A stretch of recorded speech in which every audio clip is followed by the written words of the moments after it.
Отбасылық өмірдің қайнаған қызығына тағдыр бір тамшы у тамызып, шуақты күндерін шоққа айналдырғанына аттай 6 жыл болды. Өзегінен тепкен өмірге өкпе артуға еш қақы жоқ екенін Ақторғын түсінеді. Мойында 3 бала бар.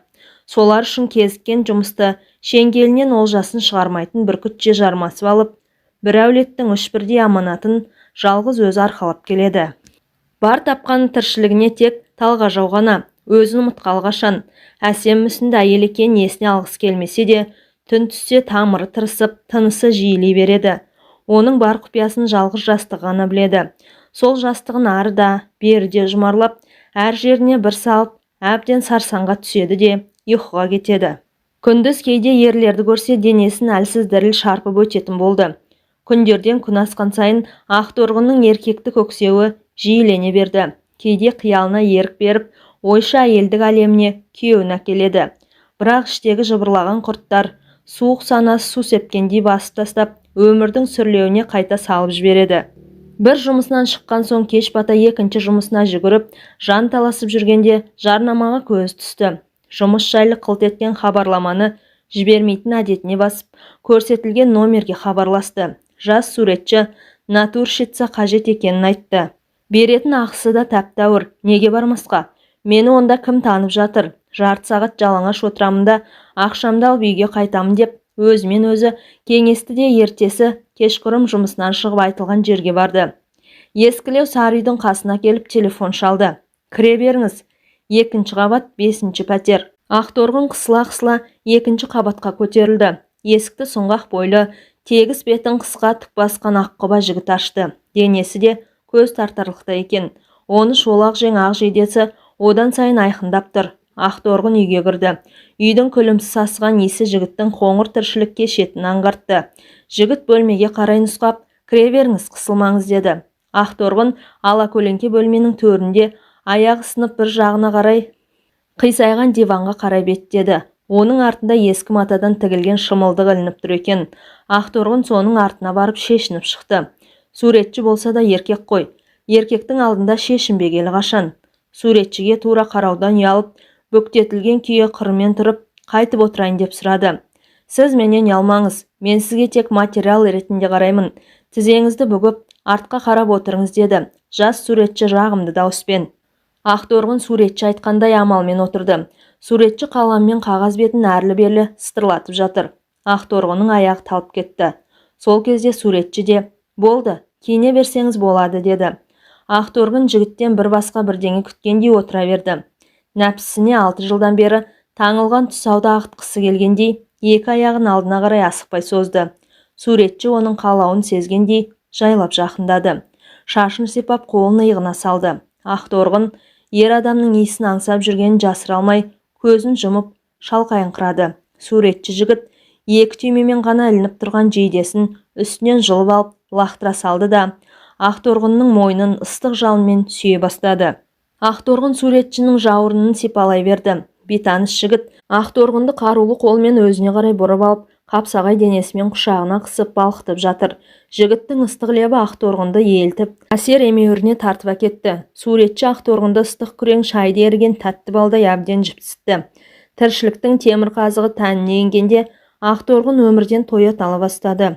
Көзін жауын алар, қосанарының делдеген екі ұшына қызған темірдей тілін тигізген сәтте көптен кезенес кеуіп қалған Ақторғынның тамырына тоқ жүгіргендей бойы дірілдеп, ақ деп талқысып кетті. Жігіт те дене жүрісін баяулатып барып, артына қарай сұлқ түсті. Екеуі біраз үнсіз жатты. Ақторғын сол жерде жатқан ескілеу сүлгіге оранып алып, жуынуға кетті. Суретші есін жия алмай, есеңгіреп жатыр. Келіншек тез киініп сыртқа шығып, көлеңке боп жабысқан өз күнәсінен өз қашқандай, қайта-қайта артына жалтақтай қарап, ширақ басып күрмеуі көп, күйбең тіршіліктің күймесіне қайта кіріп кетті. Таңертең ғана күн ашық сияқты еді. Алатаудың иығына қалықтап кеп бір шөкім ақ мақта бұлт қонды да, түтіліп созыла берген. Алматының алаңсыз жұрты аяқты алшаң тастап жұмыс орындарына жеткенше шулы қаланың үстінен ақ нөсер жүгіріп өтті. Көшенің шаңын басып, ыстығын қайтаратын болды дескен аптапқа қақталған қала тұрғындары. Енді міне, тізеден көтерілген көл дарияны кешіп үйлеріне жетуге зар болып тұр. Бұндайда қоғамдық көліктің қарасы да батады. Ал қала ішінде Жолаушы табыс тауып табатындар қызмет ақысын шарықтатып жібереді. Таксистер. Бұл да өзінше таксист. Ескі Жигуліне мініп алып, ертелі-кеш көшеден адам аңдиды. Бірін анда, бірін мұнда жеткізіп салып, қас қарайы діңкелеп, құжырасына оралады. Өзде кәрі жолдас Жигулиде тозып біткен. Үйде науқас кемпір жатыр. Қазір қалада не көп, жүйткіген шетелдік жеңіл машина көп, жұлқынған жастар, көліктері де жұлқына жүйткейді. Жүрістен қала бастаған Жигулидің нәпақасын олар оп-оңай қағып кетеді. Бұған бұйыратын сол, өзі қатарлы кәрі құртаң, балалы әйел, бірлі жарым қалтасы жұқа студент, сараң саудагер, және бәрі бұның қыжылатты жайын жақсы білетін болса керек, барар жерінің жарты құнын айтып шіренеді. Бірінші вокзалға дейді жолаушы. Бұл басын жайғап, бірінші вокзалды алсынған болады. Қанша бересің, қанша сұрайсың? 700 теңге бола ма? Жоқ, 500 теңге. 500 теңге қай жыртығымды жамайды. Бірақ қайтар жолда біреу-міреу кездесіп қалар. Іле кетермін деп келіседі. Бірінші теміржол вокзалынан түскен соң жолаушы бүтін 10 мың теңге ұсынады. 10 мың теңгені ұсақтап, қайырымын қайтара алмаймын шырағым. Менде ұсақ болмай тұр. Апырая, әмиянның түбін қарап, көрші айналайын. Майда шүйте шығып қалар. Шығады екен, шалма 400 теңге басқа жоқ. Қарт таксист түнеріп келген жолмен кер салады. Ауа райының бүгінгі күрт құбылғанын, аспаннан нөсердің тоқтамай төгілгенін шал өзінше жақсылыққа жорған. Бұндай кезде Алматының астам тәкаппар, жұрты көлік таңдамайды. Сұраған бағаңа оңай келсетте тарта бер дейді. Бүгін қайткенде де жолым болар деп күбірлейді ол. Жаңбыр шайған Жигулиінің терезесінен алға ұмсынып. Алғашқы жолаушы ойдағыдай жолықты. Момышұлы көшесінің бойынан отырған жігіт Достық көшесіне дейін 700 теңге бермек болған. Межелі жеріне жеткен соң тура 700 теңгені алақанына салып, рахметін айтып түсіп қалды.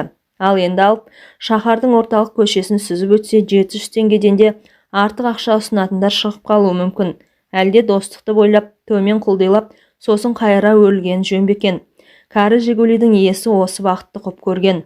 Түнере түйілген қара, сұр бұлттың бауырынан сарылдап су төгіледі. Жаңбыр деген жауатын еді. Мынау әуеден ағып құйылып жатыр. Шамасы аспанның қайсы бір тұсы ашылып, жыртылып кетсе керек деп ойлады ол. Асықпай Жигулимен құлдилап келеді. Қазір анау аялдамадағылардың бірі емес, бірнешеу келіп есігіне жабысар анық. Ататай, жеткізіп тастаңызшы, апарып тасташы, сұрағаныңды берейін дейді олар. Әрине, бұл жеткізіп тастайды. Ақшаның соңына түсіп құныққанда неңесі жоқ. Тек әйтеуір қара-құра бірдеңе тауып қайтса болғаны. Өлместің күні. Жараған аттай жас кез емес. Бүгінгі тірлігінің бәрі түгендей түсіп түбін ойласа, осы бір кәсібіде дұрыста болған сияқты. Әйтпесе, таң атып кеші батып болмайтын кәріліктің жыбырлаған күндерін қайтып өткізер еді. Әне дегендей болды. Қолдарын көтеріп жан шырып келеді. Тоқтайын, үстемақы көлденең пайда тілеп не қылам? Күндегі бағамені қажет жерлеріне апарып қоямын. Ал енді ат басын іркейін. Сырғалы досы көне Жигулидің тежегішіне табан тіреген. Тоқтамады. Тежегіші қанша басса да тоқтай алмады. Шал сонда бірақ білген, ағып барады екен. Жигулидің бөксесі бұрылып, аунап кете жаздады. Әйтсе де Құдай сақтады. Қатты толқынға ұрынбай Жигули бір алып еменнің түбіне кеп тұмсығын тіреді. Көше жайылған сел көтеріліп кетпесе, мына еменнің діні қатты болар анық. Қария Алматыда тасқының қатты болатын бұрыннан біледі. Егер анау таудан құлап, ағатын өзендер өкіріп бас көтерсе бар ғой, бұны Жигулимен аунатып әкетуі де мүмкін. Сел машинаның дөңгелегін бауырын соғып биіктеп келеді де, терезесін шайып кері қайтады. Аспан күркіреп, әлде бір алып адамдар таудан тас домалатып жүргендей күтір-күтір етеді. Шал темекі тұтатып кемпірін ойлаған.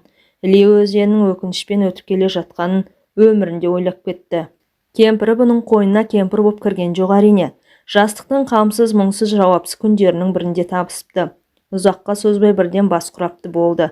Жылдар өте сыз қабақ, үнемі тұлданып, ренжіп отыратын әйелге байланып қалғанын бірақ білген. Әйелі балаға қанап бала таппады, не бұның басына еркіндік те бермеді.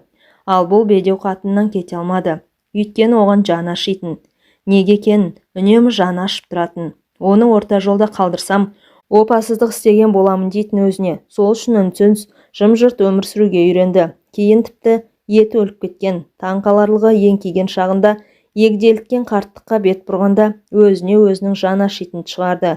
Тоқ мықынын ойнатып, былқ-сылқ еткен бикештерді жетелеп, көшеде салқам күліп бара жатқан жігіттерге қызғана қарайтын шал күрсініп жіберетін. Ух, шіркін жалған-ай, күрсінгенде кеудесін от қариды. Ойлап қараса, өмір осы екен деп, ырғын жұрттың ортасында ырық бағып жүре беріпті. Жүріп келе жатып, жаңбыр суы шетке шығарып тастаған Жигули сияқты шоңқиып қалған түрі мынау. Шал құнарсыз ойларға тізгін беріп, есіне түскен ескі күндерден есеп алып отырғанда, ымырт түйіріліп, қас қарайған. Сабалақ ауыр бұлттарды айдап, ызғырық жел соғып, жаңбырға малшынған қаланы бүрістіріп тастады. Аялдамаларда адам жоқ, көше жүргіншілерден арылып қалыпты. Мықшыңда битеріп жан далбасамен Жигулиін жолға шығарған. Қасынан жарығы көз қарықтырған машиналар дабыл қағып өте шығады.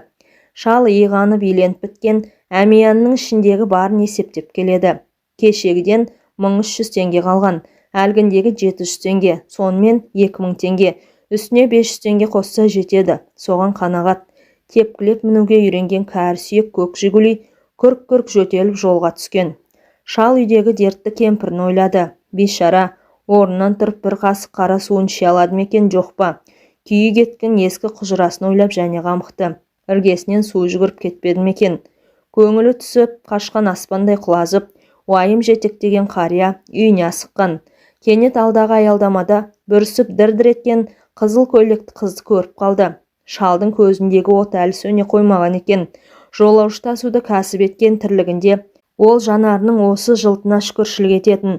Қызыл көйлекті қыз қол көтеріп еді, қасына барып бір машина іркілді. Әкетті-ау деген бұл. Жоқ, машина сырғып кете барды. Қыз қалды. Лып етіп оң жақтан Volkswagen шыға келді. Осымен кеткен шығар деді. Қызыл өшіп бітпеген бағдаршамға қарап қойып шал. Бағасына келсе алады ма екен? Ол қызды қалдырып кетті.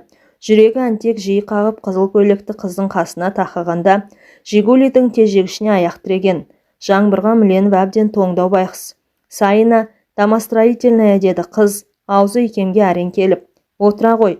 Жолда қыз машинаның пешін қосыңызшы деп сұраған. Бұл пештің қызуын жоғары кернеуіне жеткізе көтерді. Иек-иегіне тимей дірілдеген бой жеткен, біраздан соң шашын сілкіп бойын тіктеп отырды. Шал Желтоқсан көшесімен қуалап келді де Төле биге түсіп, қаланың ең шулы көшесі Сайынды бетке алды. Міне, Байтұрсынов көшесіне өтті. Қала жайнап жарқырап қалыпты. Тіршілігіне қайта орала бастаған сияқты. Үлкен билбордтардың бетіндегі жарнаманың жарығы шашырағанда үнемі күңіреттеніп тұратын Жигулидің іші жарқырап сала берді. Қыздың бойына жабысқан көйлегі кеуіп құрғап қалған ба? Кепкен көйлектің омырау тұсы тебініп алыпты. Дертіп тұр. Ал Төле бидің Роза Бейкеевпен қиылысы бағана басына ілінген жарнамалардың базарма дерсің. Төңірек түгел жап-жарық, жарқ-жұрқ етеді. Жанға рахат сиқырлы сәулелер айнала қашып, жымыңдап шақырады. Жаңа байқады. Қыз артқы орындықтың тура ортасына жайғасыпты. Көйлегінің шолақ етегі түріле түскен. Шал салон ішіндегі айнадан көзін тайдырып әкетіп, өзін янаттай жөнелді. Кәр төбет түрілген етекті ғана көрмей ашқарақ көзің ашылып қалған тақымның арасын кезіп кетті-ау. Қызыл көйлек болған соң, әйел баласы қызыл тіз киім киеді ғой. Сен сонда көріп үлгердің, кәр азбан. Көз ойнап көңілі бұзғаннан кейін шал байсал табуға тырысты. Жастар осы сендер қызық сөйлейсіңдер деп әңгіме бастаған. Үзіп жұлып, орысша араластырылып бұлдырлап кетесіңдер. Жаңа Сайына дедің, дұрысы, Сайын көшесі ғой айналайын. Сайын деген ақын атаң болған. Айдар Ағайдар деген ақынның өлеңін білесің бе? Білмейсің әрине. Сөмкесінен тарағын алып, таранып, боянып ретке келіп, сәнденіп отырған қыз үндеген жоқ. Жигули желді есті. Кәрі кеудеге де кенеттен жел біткендей шал өзінің желпіне сөйлеп келе жатқанын білмеді. Сайын мен домостроительный көшесі түйіскен тұсқа тоқтағанда қыз шалға «Сдачаңыз бар ма?» деп $100 ұсынды. Пәле деді шал қалбалақтап. Бұндай мол ақшаға қайтаратын сдача біздің қалтада қайдан болсын? 500 теңге болса бере сала ғой. Жоқ деді қыз салон ішінде бөксесін бұрып тастап. Содан соң саусағының арасына қысқан $мен шалдың мойнын қытықтады. Мен теңге ұстамаймын. Енді қайттық. Болмаса түсе ғой, келетін жеріңе келдің. Шалдың жаңа бір әзірде шайдай ашылған көңілін қайтадан тот басты. Ескі құжыра, дастархан шетінде құнжиып қана отыратын ауру кемпір. Әмиянында 2000 теңге. Мына қыз 500 теңге бергенде ғой, дәрісін ала барар еді. Таңертең бұл қалаға шығарда, дәрім таусылды, дәрі ала кел деген еді кемпірі. Дәрісі дәрменханаларда 2500 теңге тұрады. Мен теңге ұстамаймын, деді қыз сөзін сабақтап. Мендегінің бәрі доллар. Қыздың доллар қыстырған саусақтары шалдың алқымына ойнады. Шал шалқалап көзін жұмған. Қыз шал отырған орындықтың сыртынан артылып кеп жүрегі атқақтай соққан кәрі кеудені құшағына алды. Демі жалынатады. Үлбіреген сүйірік саусақтар алқымынан төмен кетіп кіндіктің басына қайтқанда шал күндізгі нөсер жер әлемді алып төгілсе екен, жаңбыр үзілмей жауа түссе екен деп тіледі ішінен. Содан ары қарай тәні балқып, сүйегі жік-жігінен айырылып, рахат күйге бөлене берген. Сен қайырымды жансың, деді қыз сыбырлап. Егер бұл күнә болса, саған бұндай күнәға батуға болады. Дәрі алуға ақшасы жетпеген шал дәрменханаға соқпай үйіне қайтты.